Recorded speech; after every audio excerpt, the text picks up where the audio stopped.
नमस्ते, सदा वत्सले मातृभूमि, जय हिंद दोस्तों। स्वागत है आप सबका टेक्निकल अस में। शुरू करते हैं आज के डिफेंस समाचारों को।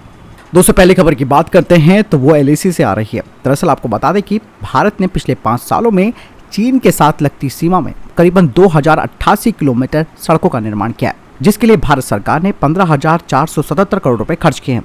भारत सरकार के द्वारा जो जानकारी मुहैया कराई गई है उसके अनुसार बॉर्डर इलाके में सड़क निर्माण को मजबूत किया गया है, जिसके लिए कुल 3,595 किलोमीटर लंबी सड़क निर्माण परियोजना पर 20,767 करोड़ रुपए खर्च किए गए हैं, जिसमें पाकिस्तान, बांग्लादेश और म्यांमार के साथ सीमावर्ती क्षेत्रों में किए गए सड़क निर्माण कार्य भी शामिल है। रक्षा राज्य मंत्री अजय भट्ट ने इस बारे में जानकारी दी है। इसके अलावा भारत ने ईस्टर्न लद्दाख यानी कि पूर्वी लद्दाख में वास्तविक नियंत्रण रेखा के पास में बुनियादी ढांचों को काफी मजबूत भी किया है।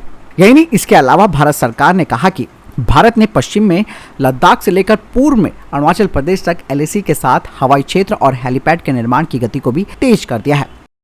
दोस्तों अगली खबर की बात करते हैं तो वो CPEC परियोजना को लेकर आ रही है, जिस पर भारत ने अपना कड़ा ऐतराज जताया है। दरअसल दोस्तों CPEC के ऊपर अभी हाल ही में एक खबर सामने आई थी, जिसमें पाकिस्तान ने कहा था कि तीसरा देश भी इसमें शामिल हो सकता है। दोस्तों तीसरे देश का मतलब यहाँ पर साफ तौर पर यह है कि कोई ऐसा देश जो इस प्रोजेक्ट पर पैसा लगाए और इस परियोजना में शामिल हो जाए, क्योंकि चाइना को एक तरफ पता चल चुका है कि CPEC पर उसका जो पैसा लगाया जा रहा है वो बर्बाद हो रहा है और चाइना के जो मजदूर हैं उन पर लगातार अटैक्स यानी कि आक्रमण किए जा रहे हैं।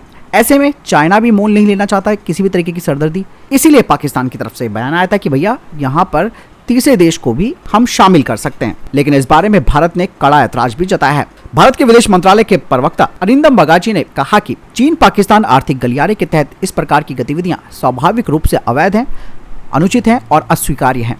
इसके अलावा उन्होंने कहा कि हमने CPEC परियोजना में अन्य देश के प्रस्तावित भागीदारी को प्रोत्साहित किए जाने की खबरें देखी हैं। किसी भी पक्ष का इस प्रकार का कोई भी कदम भारत की संप्रभुता और क्षेत्रीय अखंडता का सीधा उल्लंघन है। दोस्तों यहाँ पर एक चीज मैं आपको बताना चाहूंगा कि POK को लेकर भारत की रणनीति कभी भी साफ नहीं रही है। भले ही हमारे राजनेता इस बारे में जरूर बोलते हैं कि POK लेना है, लेकिन सबसे बड़ी बात यह है कि POK में जिस तरीके से और कितने सालों से चाइना और पाकिस्तान उसका शोषण कर रहे हैं, इसके अलावा प्रोजेक्ट भी वहां पे तैयार हो रहा है, तो ये सारी चीजें हमारी आंखों के सामने हो रही है। इसके अलावा एक चीज और मैं बताना चाहूंगा, आतंकी लॉन्च पैड्स भी वहां पर है। भारत को सिर्फ अब कड़ी प्रतिक्रिया और केवल क्षेत्रीय अखंडता का उल्लंघन इस तरीके के बयानबाजी से बचना चाहिए और सीधे तौर पर कार्रवाई के लिए आगे बढ़ जाना चाहिए, जिसका मकसद ये है कि जब लॉन्चिंग पैड वहां पर आतंकियों के हैं, जिस तरीके से हमने सर्जिकल स्ट्राइक की थी, ठीक उसी तरीके से हम CPEC परियोजना के तहत जो भी अवैध निर्माण हो रहा है उसे ध्वस्त करने का अधिकार रखते हैं, क्योंकि जब क्षेत्र हमारा है तो वहां पर हम किसी भी तरीके की गतिविधियों को होने नहीं देंगे। और इसके अलावा दोस्तों अगर तीसरा देश पाकिस्तान इसमें शामिल कर लेता है तो ये और बड़ी टेंशन हमारे लिए होगी। हो सकता है कि वो तुर्की को इसमें शामिल कर दे, जो कि ऑलरेडी हमारे खिलाफ लड़ाकों को तैयार कर रहा है। बहुत सारी ऐसी बातें हैं जिन पर विचार मंथन किया जाना बाकी है और केवल सिर्फ और सिर्फ बयानबाजी नहीं बल्कि एक्शन लेना पड़ेगा। दोस्तों अगली खबर रक्षा मंत्रालय की तरफ से आ रही है। रक्षा राज्य मंत्री अजय भट्ट ने कहा कि भारत सरकार ने 584 यानी कि 584 डिफेंस लाइसेंस जारी किए हैं, 358 यानी कि 358 प्राइवेट कंपनीज को, जो कि मैन्युफैक्चरिंग यूनिट्स को स्थापित करेंगी, जिसमें कि 107 यानी कि 107 जो लाइसेंस है वो हथियार निर्माण के लिए हैं।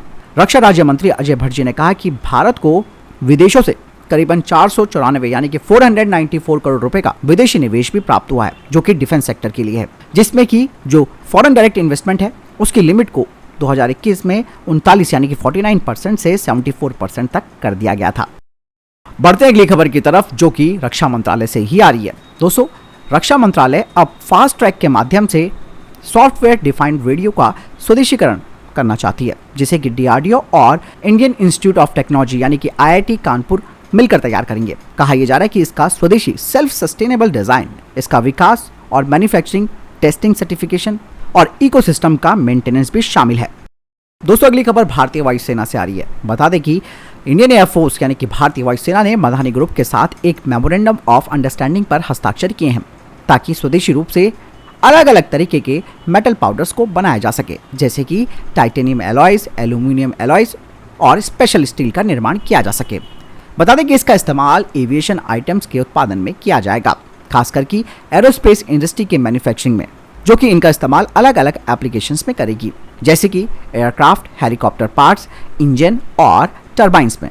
कहा जा रहा है कि इससे पैसा और समय दोनों बचेगा और एक बेहतर कंपोनेंट तैयार होकर सामने आएगा।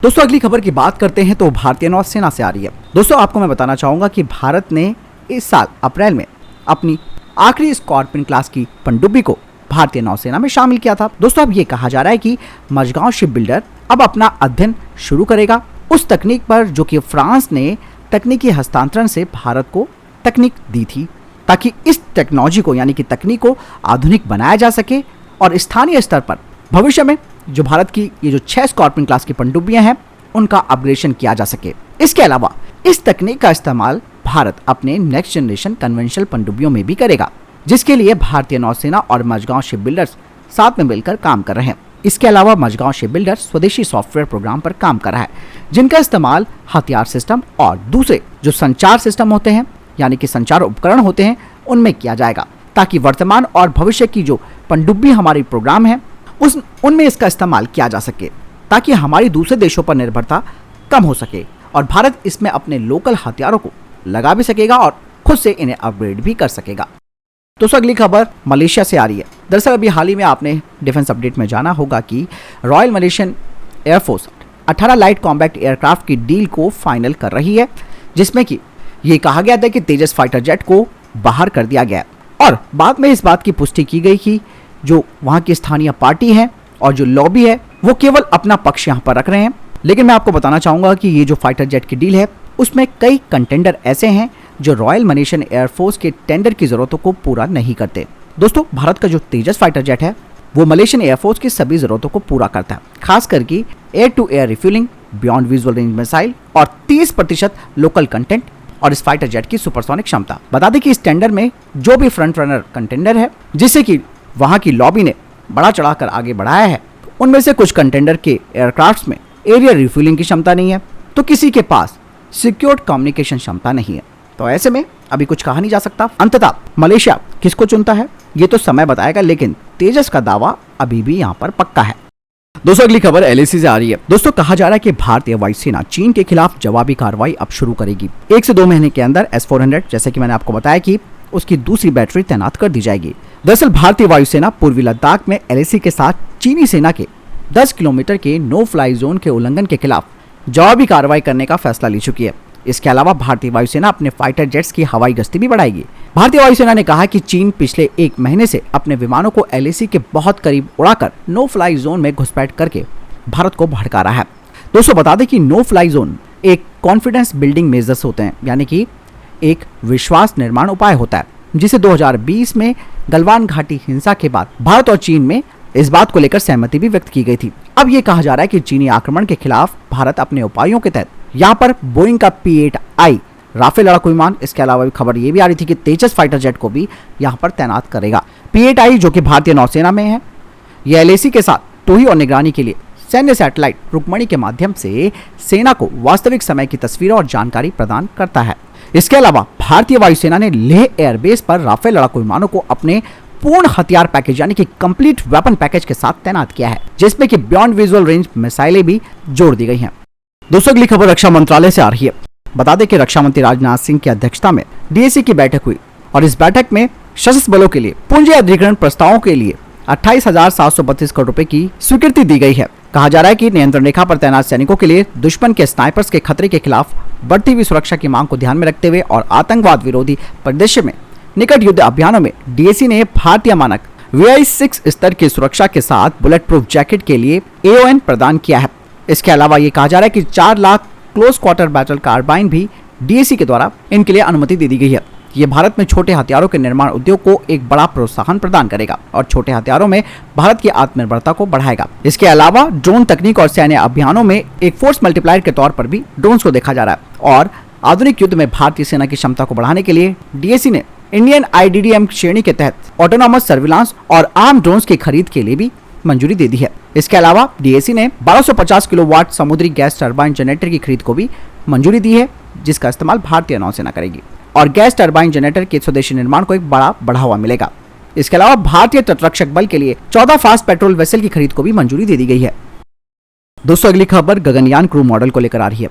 दोस्तों इसरो के गगनयान में बैठकर भारतीय अंतरिक्ष यात्री धरती के चारों तरफ चक्कर लगाने वाले हैं। ऐसे में उसके अंदर का नजारा कैसा हो सकता है, कैसे उसमें बैठने की व्यवस्था होगी और कैसे उसकी सुविधाएं होंगी, इस बारे में कुछ खास तस्वीरें सामने आई हैं। दोस्तों क्रू मॉडल के अंदर ही भारतीय अंतरिक्ष यात्री यानी कि गगननॉट्स बैठकर धरती के चारों तरफ 400 किलोमीटर की ऊंचाई वाली निचली कक्षा में चक्कर लगाएंगे। इसके अलावा क्रू मॉडल दोहरी दीवार वाला अत्याधुनिक केबिन है, जिसमें कई प्रकार के navigation system, health system, food heater, food storage, toilet आदि सब होंगे। इसके अलावा इस क्रू मॉडल के अंदर लाइफ सपोर्ट सिस्टम भी होगा और ये उच्च और निम्न तापमान को बर्दाश्त कर सकता है। साथ ही अंतरिक्ष के रेडिएशन से गगननॉट्स को भी बचाएगा।